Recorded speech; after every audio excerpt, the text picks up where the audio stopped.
They said I'd never marry. 12 men in 4 years looked at my wheelchair and walked away. But what happened next shocked everyone, including me. My name is Eleanor Whitmore, and this is the story of how I went from rejected by society to finding a love so powerful it would change history itself. Virginia, 1856. I was 22 years old and considered damaged goods. My legs had been useless since I was 8, a riding accident that shattered my spine and trapped me in this mahogany wheelchair my father commissioned. But here's what nobody understood. It wasn't the wheelchair that made me unmarriageable. It was what it represented. A burden. A woman who couldn't stand beside her husband at parties, someone who supposedly couldn't bear children, couldn't manage a household, couldn't fulfill any duty expected of a Southern wife. 12 proposals my father arranged, 12 rejections, each more brutal than the last. She can't process down the aisle. My children need a mother who can chase them. What's the point if she can't have babies? That last rumor, completely false, spread through Virginia society like wildfire. Some doctor speculated about my fertility without even examining me. Suddenly, I wasn't just disabled, I was defective in every way that mattered to 1856 America. By the time William Foster, fat, drunk, 50 years old, rejected me despite my father offering him a third of our estate's annual profits. I knew the truth. I was going to die alone. But my father had other plans. Plans so radical, so shocking, so completely outside every social norm that when he told me, I was certain I'd misheard. "I'm giving you to Josiah," he said. "The blacksmith. He'll be your husband."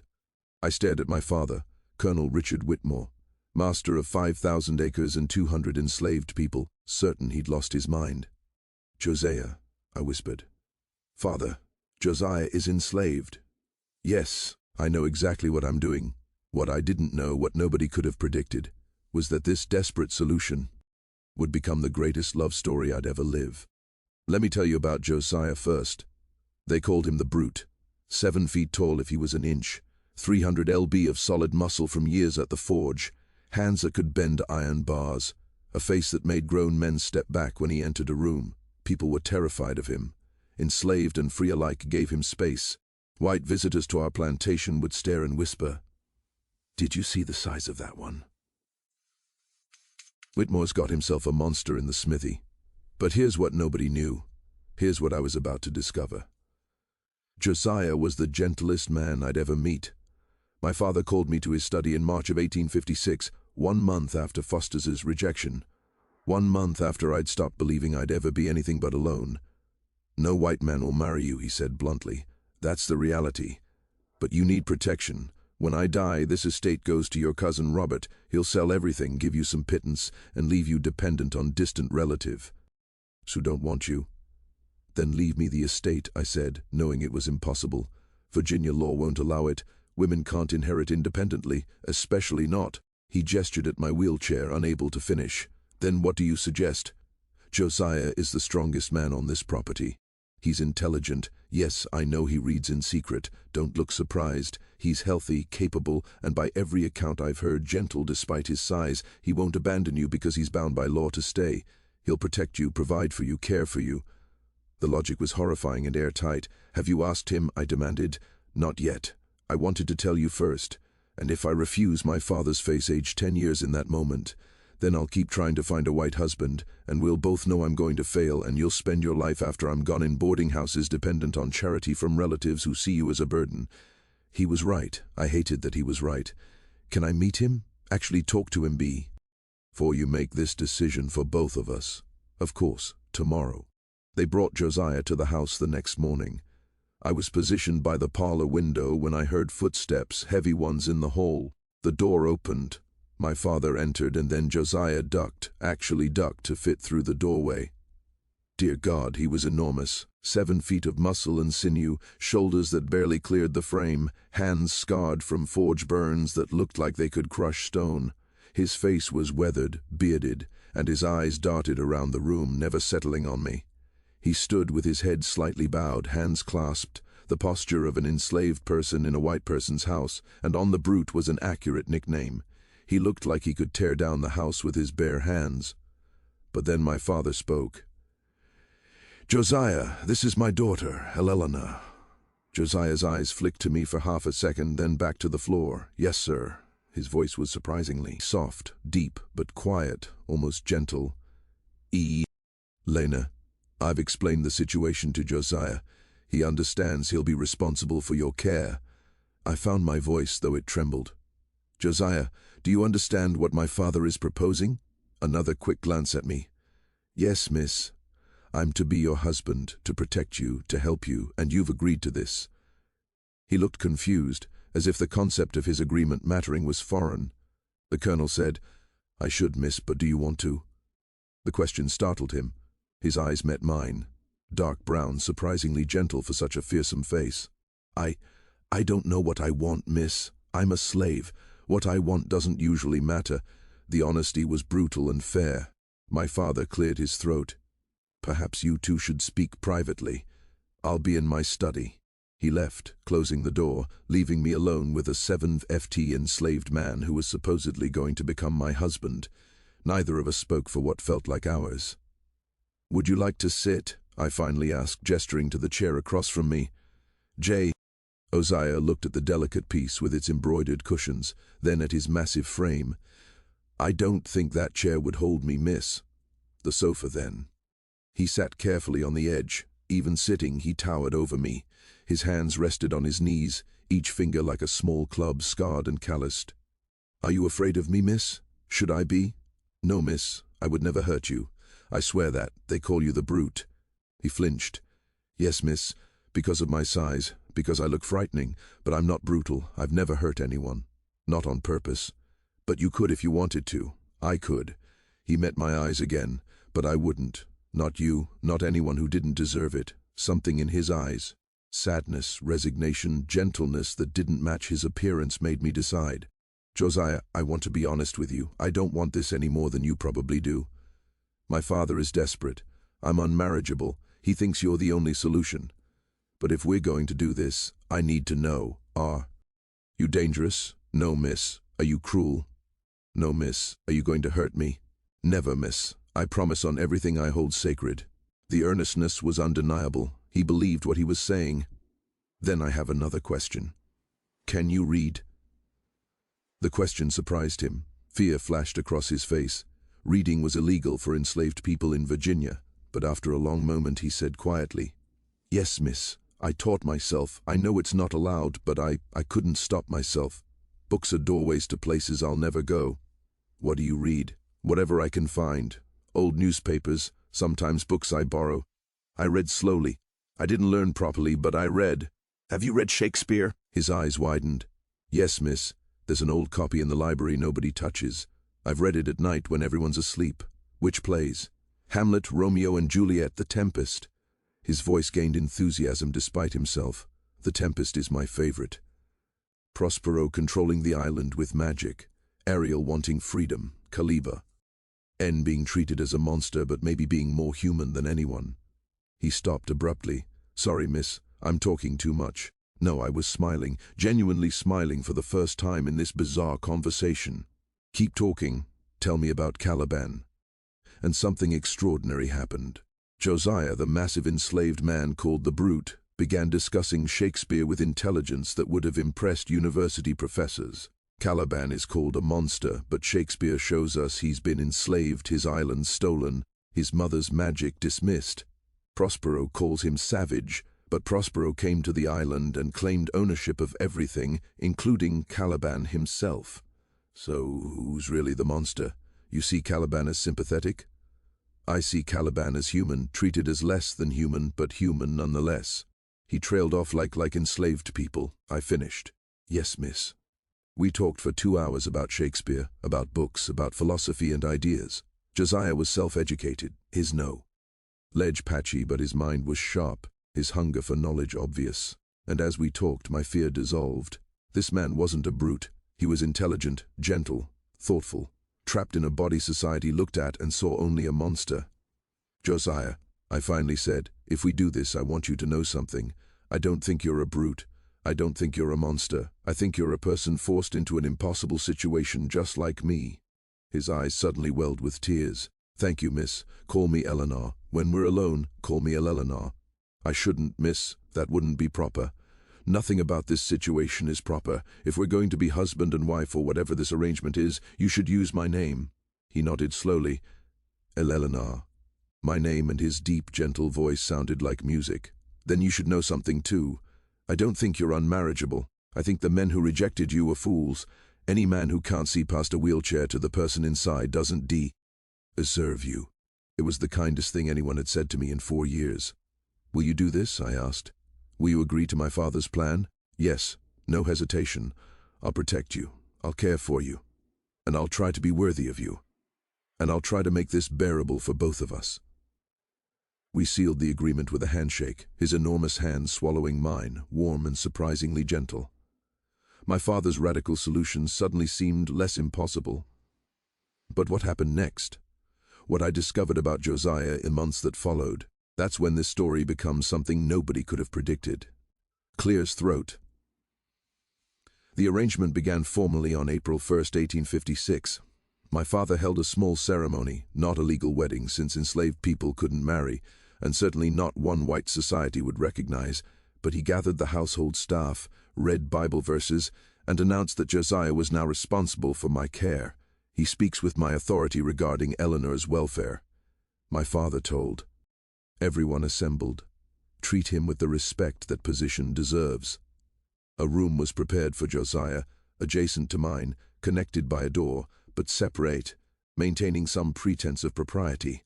He moved his few belongings from the slave quarters, some clothes, a few secretly accumulated books, tools from the forge. The first weeks were awkward, strangers trying to navigate an impossible situation. I was used to female servants, he was used to heavy labor. Now he was responsible for intimate tasks, helping me dress, carrying me when the wheelchair wouldn't work, assisting with needs I'd never imagined discussing with a man. But Josiah approached everything with extraordinary gentleness.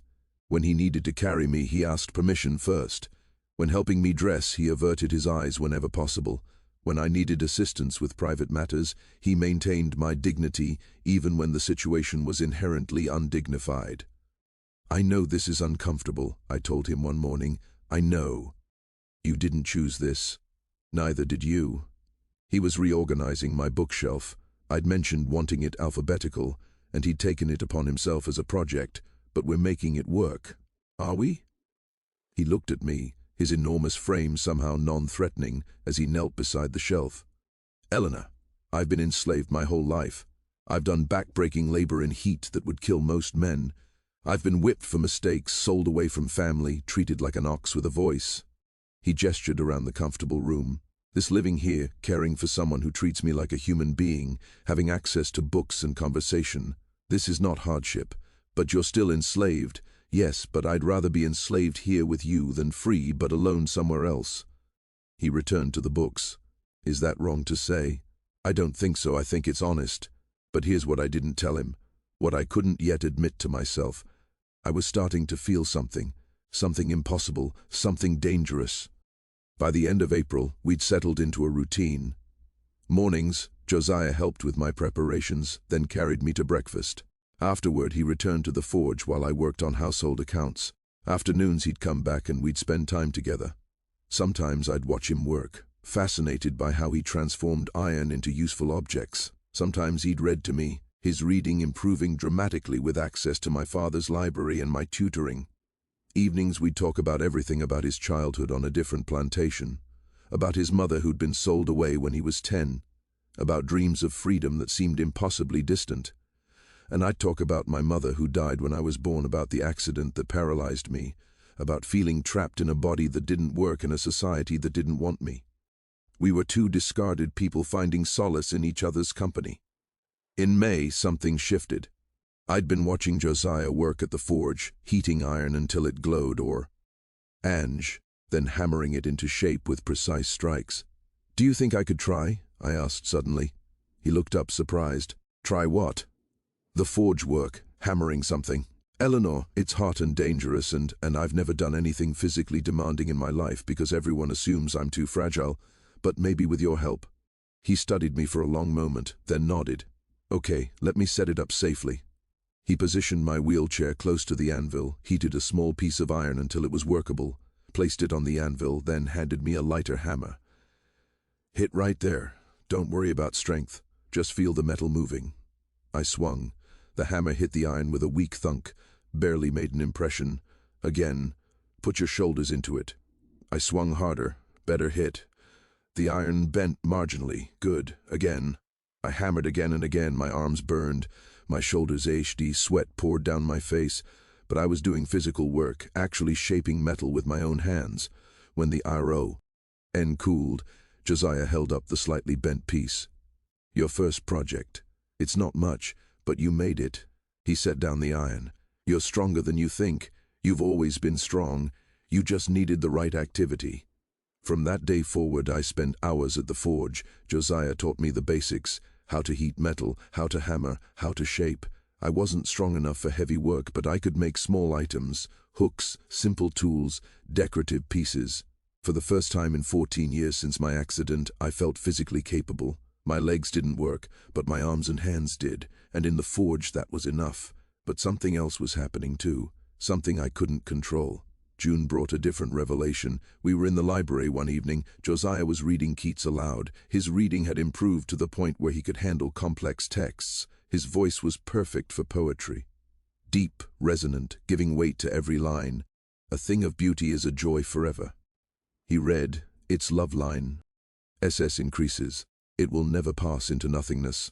Do you believe that? I asked. That beauty is permanent. I think beauty in memory is permanent. The thing itself might fade, but the memory of beauty lasts. What's the most beautiful thing you've ever seen? He was quiet for a moment. Then you yesterday at the forge, covered in soot, sweating, laughing, while you hammered that nail. That was beautiful. My heart skipped. Josiah, I'm sorry. I shouldn't have. No. I rolled my wheelchair closer to where he sat. Say it again. You were beautiful. You are beautiful. You've always been beautiful, Eleanor. The wheelchair doesn't change that. The legs that don't work don't change that. You're intelligent and kind and brave and yes, physically beautiful too. His voice grew fierce. The 12 men who rejected you were blind idiots. They saw a wheelchair and stopped looking. They didn't see you. They didn't see the woman who learned Greek just because she could, who reads philosophy for pleasure, who lay on to forge iron despite having legs that don't work. They didn't see any of that because they didn't want to. I reached out and took his hand, his enormous scarred hand that could bend iron but held mine like it was made of glass. Do you see me, Josiah? Yes, I see all of you, and you're the most beautiful person I've ever known. The words came out before I could stop them. I think I'm falling in love with you. The silence that followed was deafening. Dangerous words, impossible words, a white woman and an enslaved black man in Virginia in 1856. There was no space in society for what I was feeling. Eleanor, he said carefully, you can't, we can't. If anyone knew, they'd what? We're already living together. My father already gave me to you. What's the difference if I love you? The difference is safety, your safety, my safety. If people think this arrangement is affection rather than obligation, I don't care what people think. I cupped his face with my hand, reaching up to touch him. I care what I feel, and I feel love for the first time in my life.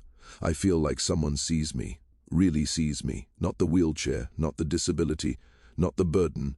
You see Eleanor, and I see Josiah. Not the slave, not the brute. The man who reads poetry and makes beautiful things from iron and treats me with more kindness than any free man ever has. If your father knew. My father arranged this. He put us together. Whatever happens is partially his responsibility. I leaned forward. Josiah, I understand if you don't feel the same. I understand this is complicated and dangerous. Maybe I'm just lonely and confused, but I needed to tell you. He was silent for so long. I thought I'd ruined everything.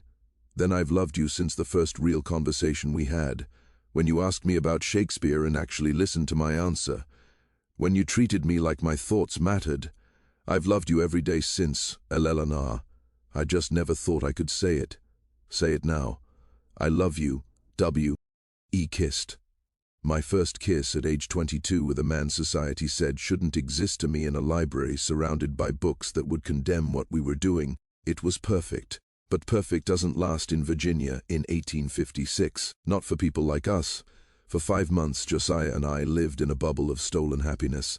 We were careful, never showing affection in public, maintaining the facade of dutiful ward and assigned protector, but in private we were simply two people in love. My father either didn't notice or chose not to notice. He saw I was happier, that Josiah was attentive, that the arrangement was working. He asked no questions about the time we spent alone, the way Josiah looked at me, the way I smiled around him. We built a life together in those 5 months. I continued learning forge work, creating increasingly complex pieces. He continued reading, devouring books from the library. We talked endlessly about dreams of a world where we could be together openly, about the impossibility of those dreams, about finding joy in the present despite the uncertain future. And yes, we became intimate. I won't detail what happens between two people in love, but I'll say this: Josiah approached physical intimacy the same way he approached everything with me, with extraordinary gentleness, with concern for my comfort, with reverence that made me feel cherished rather than used. By October, we'd created our own world inside the impossible space society had forced us into. We were happy in ways neither of us had imagined possible. Then my father discovered the truth and everything shattered. December 15th, 1856. Josiah and I were in the library, lost in each other, kissing with the freedom of people who thought they were alone. We didn't hear my father's footsteps, didn't hear the door opening. Eleanor. His voice was ice. We sprang apart, guilty, caught, terrified. My father stood in the doorway, his face a mixture of shock, anger, and something else I couldn't read. Father, I can't. Plain. You're in love with him. Not a question, an accusation. Josiah immediately dropped to his knees. Sir, please. This is my fault. I should never have. Be quiet, Josiah. My father's voice was dangerously calm. He looked at me. Eleanor, is this true? Are you in love with this slave? I could have lied, could have claimed Josiah forced himself on me, that I was a victim. It would have saved me and condemned Josiah to torture and death. I couldn't do it. Yes, I love him and he loves me. And before you threaten him, know that this was mutual. I initiated our first kiss. I pursued this relationship. If you're going to punish someone, punish me. My father's face went through a series of expressions: rage, disbelief, confusion. Finally, Josiah, go to your room now. Don't leave it until I send for you. Sir, now. Josiah left, casting one anguished look back at me. The door closed, leaving me alone with my father. What happened next? What my father said in that study changed everything, but not in the way I expected. Do you understand what you've done? My father asked quietly. I've fallen in love with a good man who treats me with respect and kindness. You've fallen in love with property, with a slave. Eleanor, if this becomes known, you'll be ruined beyond redemption. They'll say you're mad, defective, perverted. They already say I'm damaged and unmarriageable. What's the difference? The difference is protection. I gave you to Josiah to protect you, not for this. Then you shouldn't have put us together. I was shouting now, years of frustration pouring out. You shouldn't have given me to someone intelligent and kind and gentle if you didn't want me to fall in love with him. I wanted you safe, not scandalous. I am safe, safer than I've ever been. Josiah would die before letting anyone hurt me. And what happens when I die? When the estate passes to your cousin? Do you think Robert will let you keep an enslaved husband? He'll sell Josiah the day I'm buried and install you in some institution. Then free him. Free Josiah. Let us leave. We'll go north. Well, the north isn't some promised land. Eleanor, a white woman with a black man, former slave or not, will face prejudice everywhere. You think your life is hard now? Try living as an interracial couple. I don't care. Well, I do. I'm your father and I've spent your entire life trying to protect you, and I will not watch you throw yourself into a situation that will destroy you. Being without Josiah will destroy me. Don't you understand? For the first time in my life, I'm happy. I'm loved. I'm valued for who I am rather than what I can't do. And you want to take that away because society says it's wrong. My father sank into a chair, suddenly looking every one of his 56 years. What do you want me to do, Eleanor? Bless this, accept it. I want you to understand that I love him, that he loves me, and that whatever you do, that won't change. Silence stretched between us outside.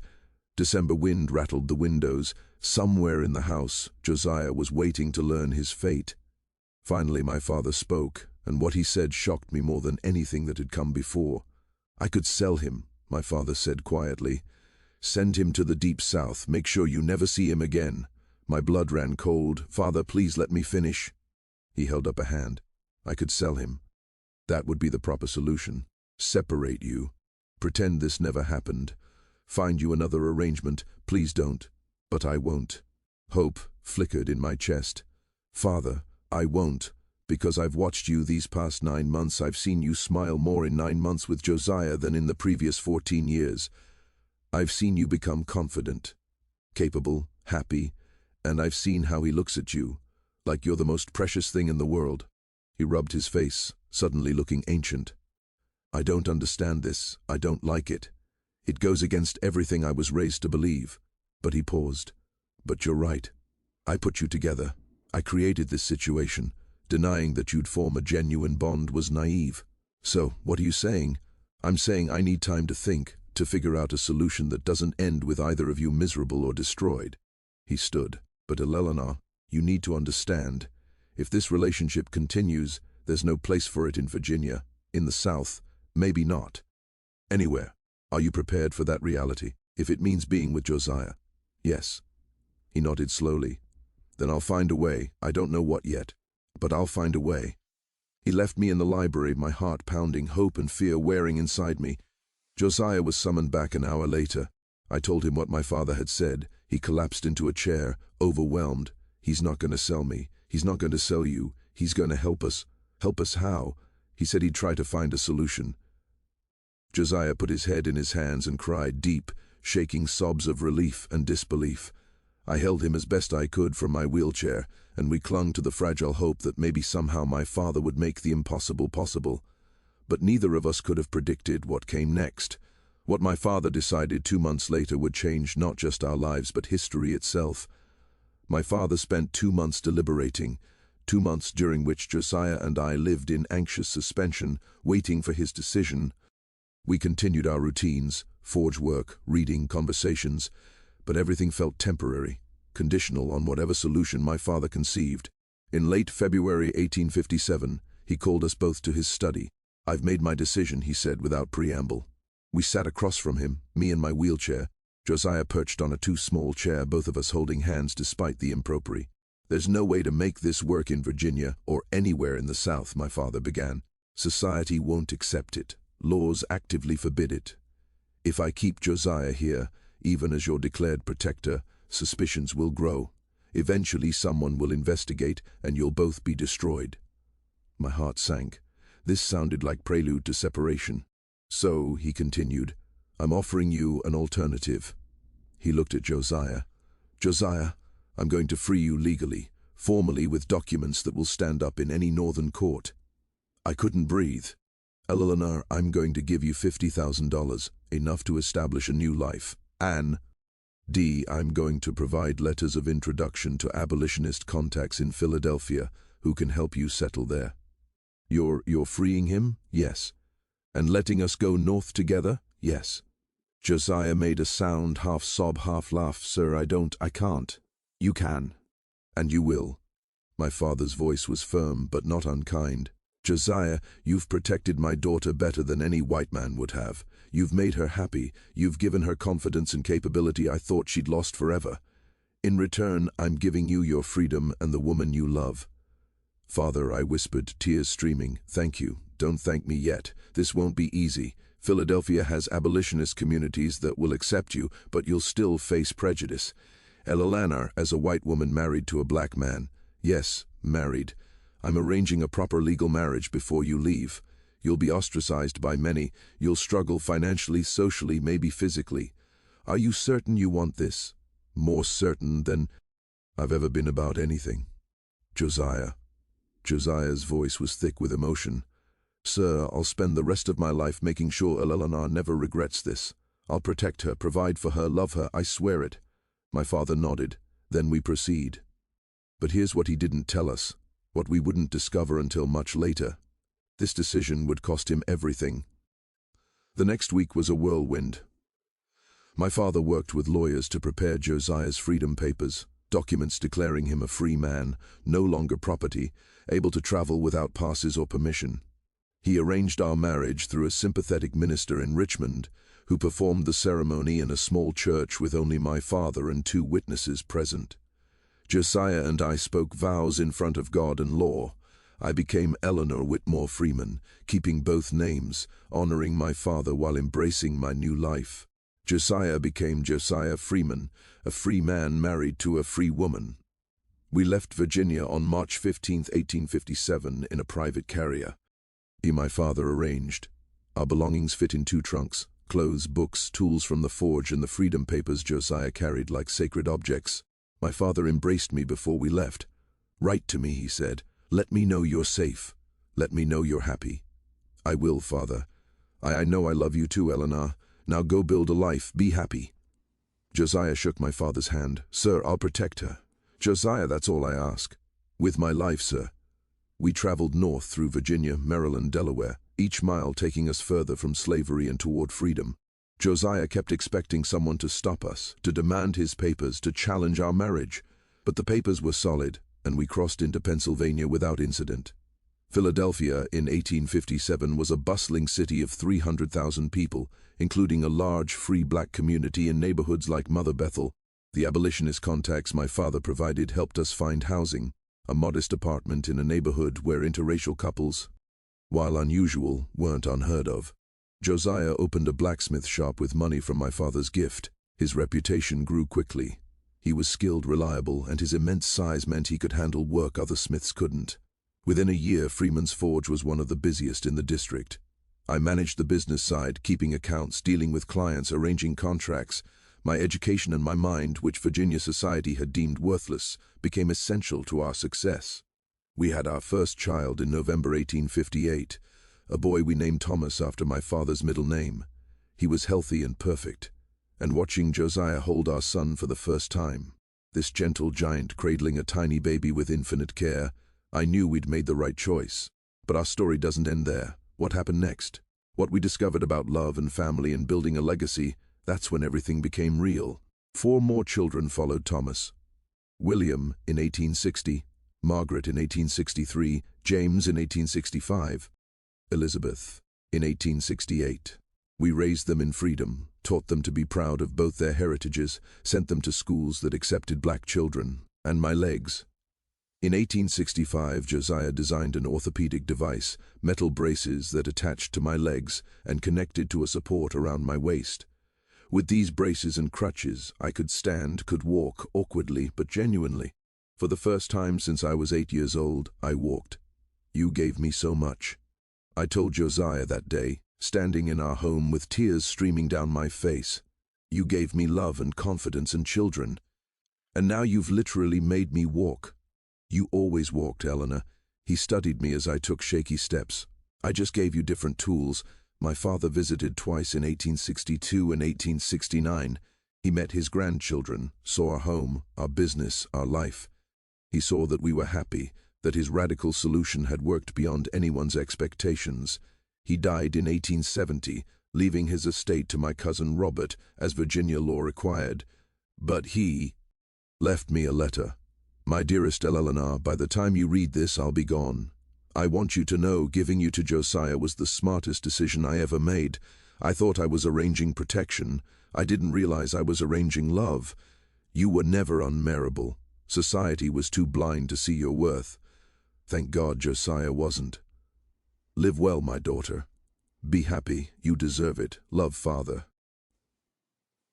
Josiah and I lived together in Philadelphia for 38 years. We grew old together, watched our children become adults, welcomed grandchildren, built a legacy from the impossible situation we'd been thrust into. I died on March 15, 1895, 38 years to the day after we'd left Virginia. Pneumonia took me quickly, my last words to Josiah, spoken as he held my hand. "Thank you for seeing me, for loving me, for making me whole." Josiah died the next day, March 16, 1895. The doctor said his heart simply stopped, but our children knew the truth. He couldn't live without me the way I couldn't have lived without him. We're buried together in Eden Cemetery in Philadelphia under a shared headstone that reads Eleanor and Josiah Freeman. Married 1857, died 1895. love that defied impossibility. Our 5 children all lived successful lives. Thomas became a physician. William became a lawyer who fought for civil rights. Margaret became a teacher who educated thousands of black children. James became an engineer who designed buildings across Philadelphia. Elizabeth became a writer in 1920. Elizabeth published a book, My Mother, the Brute, and the Love That Changed Everything. It told our story. The white woman's society called unmarriageable, the enslaved man's society called a brute, and how a desperate father's radical solution created one of the most beautiful love stories of the 19th century. Historical records document everything. Josiah's Freedom Papers, the marriage certificate, the establishment of Freeman's Forge in Philadelphia in 1857, our 5 children, all documented in Philadelphia beer. Tea records, my mobility improvement through orthopedic devices documented in personal letters, both of us dying in March 1895 within 1 day of each other, buried in Eden Cemetery. Elizabeth's book, published in 1920, became a significant historical document about interracial marriage and disability in the 19th century. The Freeman family maintained detailed records, Colonel Whitmore's letters, Josiah's Freedom Papers, donated to the Historical Society of Pennsylvania in 1965. Our story has been studied as an example of both disability rights history and interracial relationship history during the slavery era. This was the story of Eleanor Whitmore and Josiah Freeman, a woman's society called unmarriageable because of her wheelchair, a man's society called a brute because of his size, and a desperate father's unprecedented decision that gave them both everything they needed: freedom, love, and a future nobody thought possible. 12 men rejected Eleanor before her father made the extraordinary decision to give her to an enslaved man. But beneath Josiah's intimidating exterior was a gentle, intelligent man who read Shakespeare in secret and treated Eleanor with more respect than any free man ever had. Their story challenges everything: assumptions about disability, about race, about what makes someone worthy of love. Eleanor wasn't broken because her legs didn't work. She was brilliant, capable, and strong. Josiah wasn't a brute because of his size. He was poetic, thoughtful, and extraordinarily gentle. And Colonel Whitmore's decision, shocking as it was, demonstrated a radical understanding that his daughter needed love and respect more than she needed social approval. He freed Josiah, gave them money and connections, sent them north to build the life Virginia would never allow. They lived together for 38 years, raised 5 successful children, built a thriving business, and died within a day of each other because their love was so complete that neither could survive without the other. If Eleanor and Josiah's story moves you, if you believe love should transcend social barriers, if you believe people are more than society's labels, if you believe radical solutions sometimes create the most beautiful outcomes, hit that subscribe button right now. Leave a comment telling us what moves you most about their story: the father's radical decision, their unexpected love, the fact that they built a successful life despite every obstacle. Share your thoughts and help keep this powerful narrative alive. Your engagement, comments, subscriptions, shares ensures that stories like Eleanor and Josiah's aren't forgotten, that we remember the complex, beautiful, defiant histories that challenge our assumptions about the past. Subscribe now and join us in preserving these essential narratives of love against impossible odds.